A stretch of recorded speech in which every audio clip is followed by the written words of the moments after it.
पूर्व गृह मंत्री अनिल देशमुख और राज्य के वर्तमान गृह मंत्री देवेंद्र फडणवीस के बीच आपसी मतभेद और वाद विवाद सुलझने के बजाय और भी बढ़ते जा रहे हैं।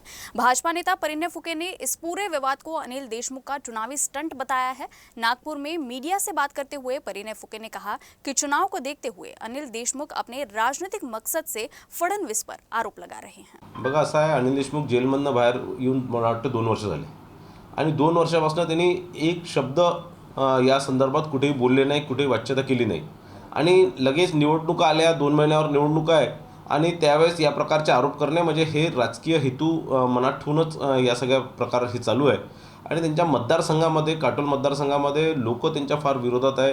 त्यांना 100 कोटी रुपयाचा हिशोब मागत आहे, जाब विचारत आहे। मागच्या 5 वर्षापासून कोणताही विकास काम त्या मतदारसंघात झाला नाही, त्या संदर्भातला विचारपूस करताय आणि म्हणून त्या लोकांचं कुठेतरी मन परिवर्तन झालं पाहिजे, कुठेतरी मन डायव्हर्ट झालं पाहिजे आणि या प्रकारचे प्रश्न विचारले नाही, म्हणून अनिल देशमुख या प्रकारचे आरोप माननीय फडणवीस साहेबांवर करतात आहे।